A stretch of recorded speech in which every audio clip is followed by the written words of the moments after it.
Olá, pessoas, todos bem? Espero que sim. Vamos nos aproximando, então, do final do semestre. Estamos na nossa 13ª videoaula. Então, estamos na finaleira, né?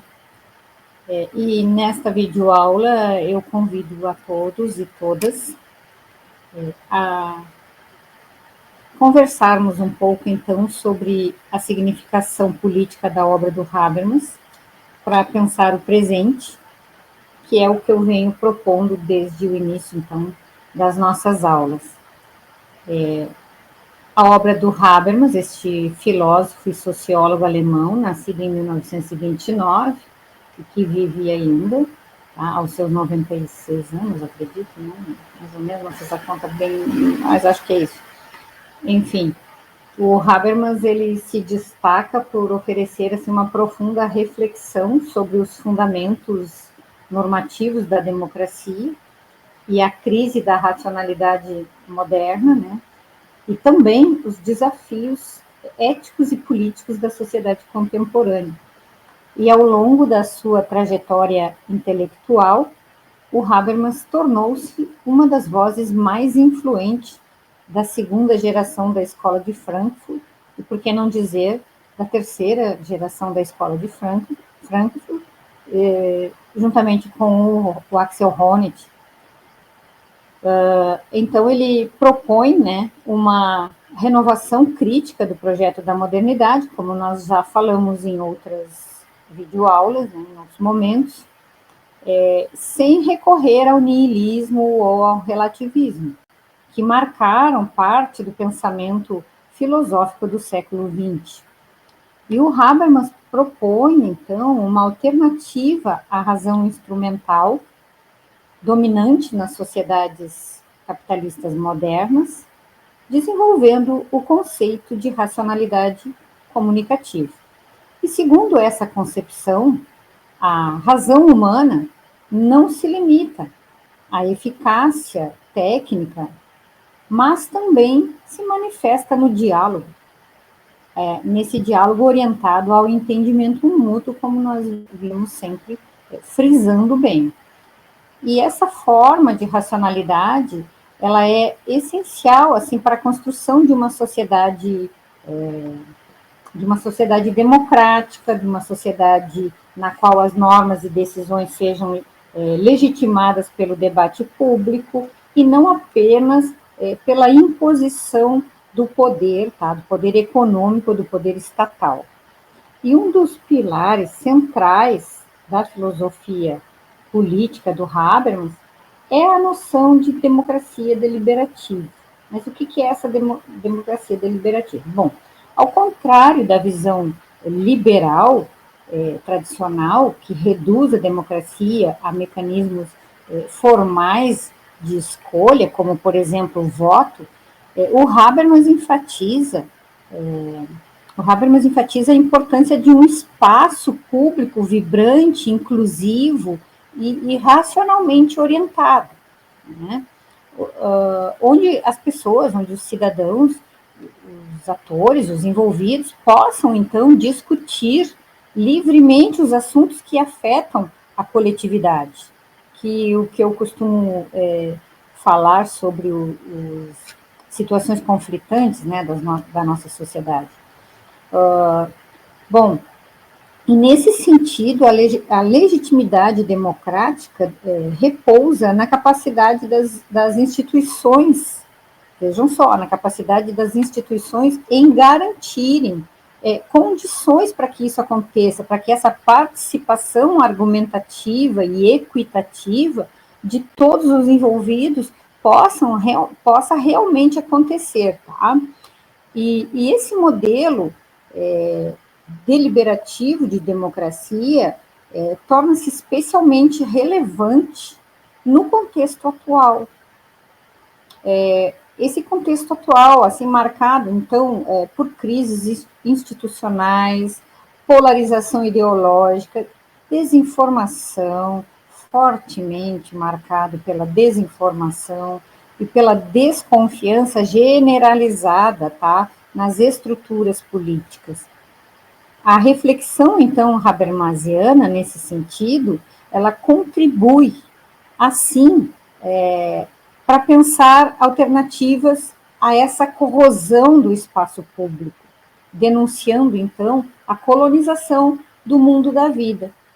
Ou seja, a invasão lógica do mercado e da administração técnica nos domínios da cultura, da solidariedade e da ação comunicativa própria. E, além disso, o Habermas oferece ferramentas, então, conceituais importantes para lidar com os desafios éticos emergentes em escala global, para, assim como, assim, nesta escala global, como as transformações tecnológicas, como os dilemas da bioética, como as mudanças climáticas, como nós já falamos em outros momentos também, tá? E as questões de justiça transnacional. Bom, a sua proposta, então, de uma ética do discurso, pressupõe, então, que as normas morais válidas devem poder ser justificadas por todos os afetados, por todos os envolvidos, em um processo de deliberação livre e racional. Bom, isso amplia, então, o horizonte democrático para além das fronteiras, além das fronteiras nacionais, promovendo uma visão cosmopolita da política contemporânea. Bom, portanto, a significação política da obra do Habermas, ela reside, então, em sua tentativa de reconstruir os fundamentos das normas, ou os fundamentos normativos da vida em comum, em meio aos riscos da modernidade, essa modernidade tardia, né? Bom, ao articular a filosofia, a sociologia e a teoria crítica, ele, né, esse autor, ele oferece, assim, uma lente poderosa, tá, para interpretar o presente, e imaginar alternativas mais justas, mais inclusivas e racionais para o futuro democrático dessas sociedades humanas. Então, assim, ele apresenta uma crítica ao neoliberalismo quando ele fala da colonização do mundo da vida dos sujeitos através dos sistemas, não apenas econômicos, mas também os sistemas tecnológicos que invadem, né, o mundo da vida das pessoas, dos sujeitos, tá? E ele critica também essa mercantilização das relações sociais que acontece, tá? Ele diz haver uma erosão da cidadania, tá? Do bem-estar social e das solidariedades. Bom, existe também o desafio contemporâneo, tá? Que é a precarização, algoritmos, plataformas digitais. Então, são desafios a serem enfrentados nesta nossa sociedade também, tá? E os desafios, assim, tecnológicos globais, como já falei, a gente pode ver que estamos diante desses desafios da bioética, da inteligência artificial, da engenharia genética, mas quem decide essas coisas? Como decidir essas coisas? Como chegar ao consenso? Quando nós estamos discutindo, quando nós estamos utilizando a teoria habermasiana da comunicação, tá, mediada linguisticamente, nós buscamos esse consenso para deliberação, então, sobre um assunto, mas chegamos a este acordo, é assim que acontece. Questões de bioética, por exemplo, no Brasil, nós podemos dizer que estamos bem atrasados, parece não haver muito essa discussão, parece não haver muito espaço para essa discussão no Brasil. E quando há essa discussão, quem discute? São ouvidas as mulheres nessa discussão? São ouvidas as mulheres porque elas são personagens chave dessa discussão. Tá? quando eu falo em bioética ou éticas aplicadas, né? Por que eu digo as mulheres são personagens chaves? Porque aborto, por exemplo, é uma questão de bioética. As mulheres são ouvidas quando está em discussão questões de bioética no Brasil. Se discute a eutanásia no Brasil. Se há essa discussão, quem é? Quem são as pessoas que discutem? Quem são os envolvidos? São ouvidos todos os interessados, todos os afetados? Quem decide? Quem decide a engenharia genética? O que pode e o que não pode? Todos os envolvidos? Há necessidade, o Habermas já diz, há necessidade de debate ético e público. Tá? Então, assim, há necessidade, mas nem todas as pessoas vão entender o que se está tratando e o que se está deliberando. Mas então há necessidade também de esclarecimento para as pessoas. Mas as decisões para o enfrentamento desses desafios contemporâneos da nossa sociedade, elas não podem se limitar a um pequeno grupo. É necessária a participação dos envolvidos, do público, da sociedade, tá?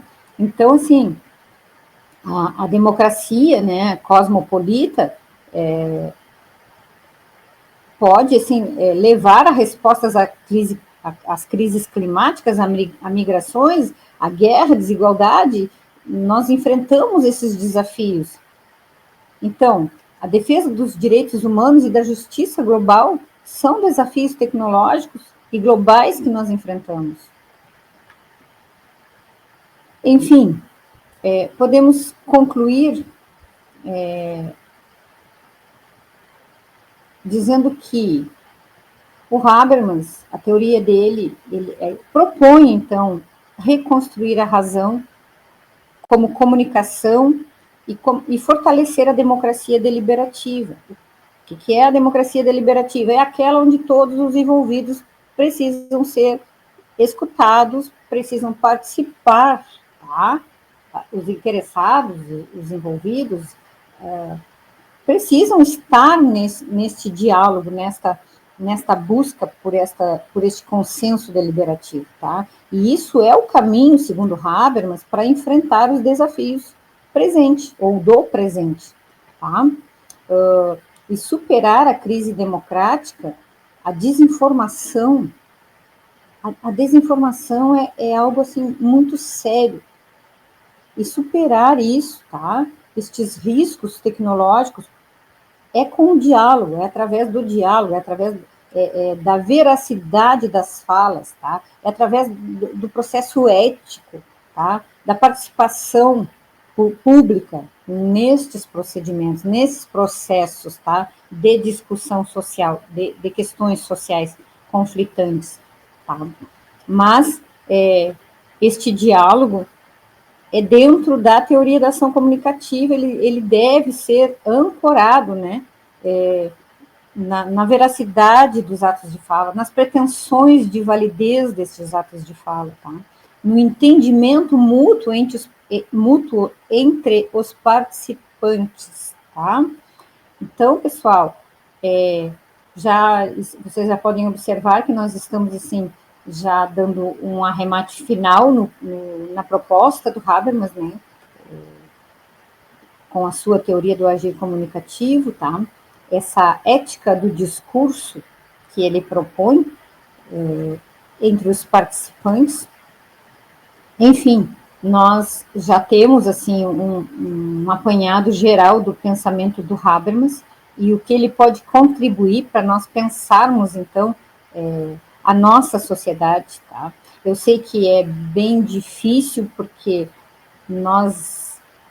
eu não sei se é difícil só aqui para nós, ou se é difícil em qualquer sociedade, mas nós temos um déficit muito grande, né, na questão de veracidade das falas. É o que ele diz, que o mundo da vida já está sendo colonizado pelo sistema, né, até pela própria tecnologia, pela desinformação e pelo uso até da própria ação comunicativa influenciada coercitivamente, isso causa um descrédito, um desânimo, quando a gente quer pensar soluções, mas nós precisamos, como eu já disse outras vezes, somos nós as pessoas que precisamos contribuir para essas transformações, né, para essas transformações sociais, para buscar esse entendimento, né,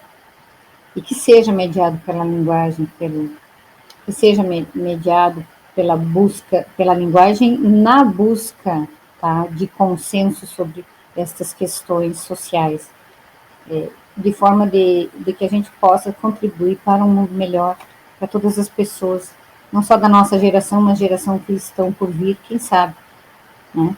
Cabe a nós que buscamos o conhecimento fazer a nossa parte também, a nossa parte social, a nossa parte lá na sala de aula, tá? No grupo da nossa comunidade, em todos os contextos que nós estamos inseridos. Sempre que possível a gente tenta contribuir para que sejamos também pessoas que buscam uma vida melhor, não só para o planeta, mas para as pessoas que, principalmente, né, para as pessoas que habitam este planeta. Enfim, momento filosófico aqui da prof, de reflexão. Pessoal, assim, ó, perguntinhas, tá? Depois eu abro um fórum lá lá no E-Aula, aqui no E-Aula, né? Lá não, aqui no E-Aula, para que vocês respondam. Eu vou abrir um fórum para nós, ou um chat, para nós conversarmos e respondermos, tá? Sobre estas 3 questões.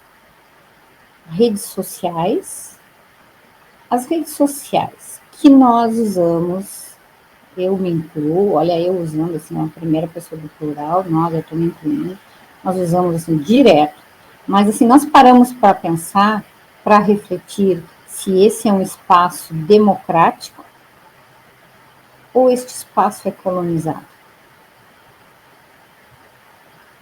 E em se falando de democracia deliberativa, onde todos os sujeitos devem participar das decisões, das discussões, como nós já vimos, tá? É possível uma democracia deliberativa no cenário atual? No cenário atual, eu estou me referindo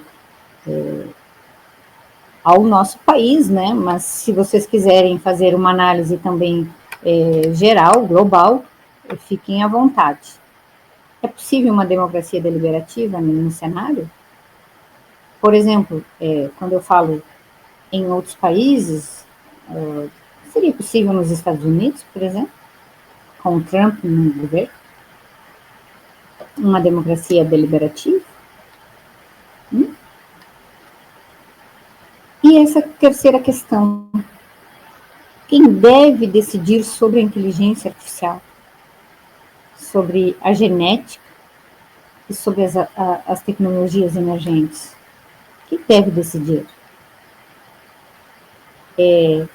Caberia nesta questão a proposta habermasiana de participação de todos os envolvidos? Então, são estas as questões, tá, que eu deixo para nós conversarmos sobre, né, lá no ambiente. Enfim, acho que por hoje é isso.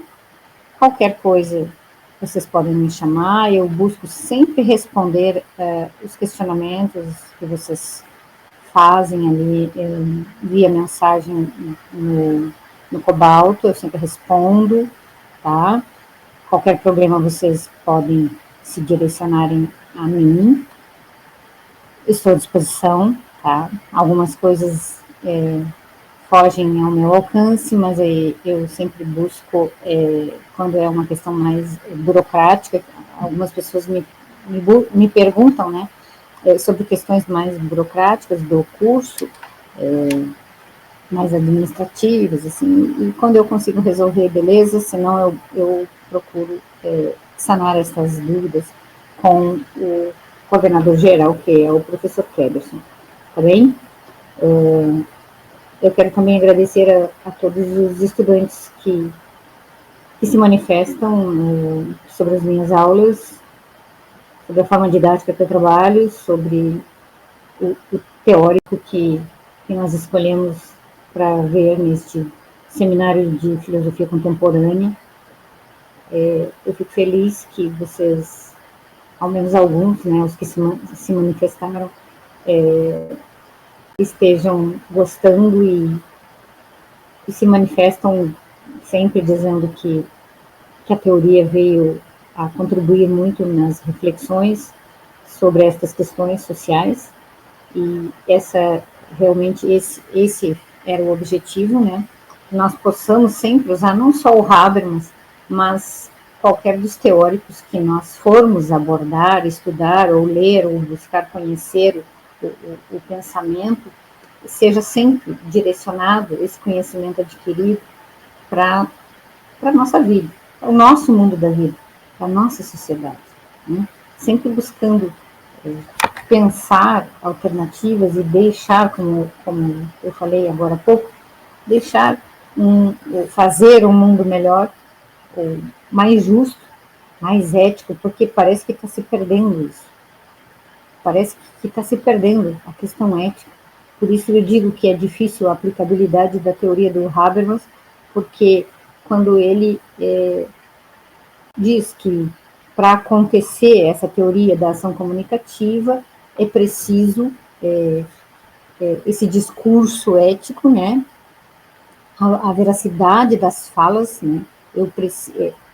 É uma coisa construída junto, é um conhecimento construído junto, onde a veracidade dos atos de fala dos sujeitos envolvidos na discussão é fundamental.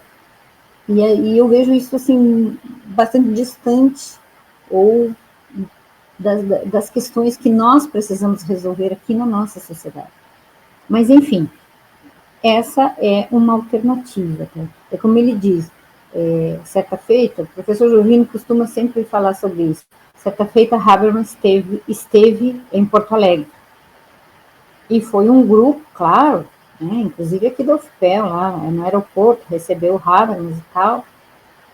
E na entrevista assim, com ele, foi colocado, foi perguntado para ele assim, essa questão, se a teoria da ação comunicativa dele, se o pensamento dele caberia ou seria possível para nós pensarmos ou criarmos alternativas para o Brasil. E a resposta dele foi a seguinte: eu não sei. Vocês é que precisam saber. Ou seja, ele quis dizer assim, quem está inserido neste contexto? É ele? Não é ele. Somos nós que estamos inseridos. Então, nós somos os participantes do processo. Então, somos nós que precisamos buscar, né? Foi bem interessante, né? Eu sempre digo, nós precisamos usar desses teóricos, dessas pessoas que nós estudamos, desses pensadores, tá? Dos filósofos, realmente, né? E tirar proveito disso para aplicar para a vida, para a nossa vida, tá? Para o nosso mundo da vida. É assim, eu espero ter contribuído de alguma forma, por pouco que seja, que eu tenha contribuído com este autor, com este pensamento, para que vocês possam refletir a nossa sociedade, né? Possam criar em conjunto um espaço democrático de decisões, de deliberação conjunta ou coletiva. Eu já vou estar, assim, muito satisfeita. Então, pessoal, muito obrigada por me assistirem, por ter a paciência, né? Eu estou à disposição, como eu já disse, e até a nossa próxima videoaula, 14ª, semana que vem. Tchau, tchau.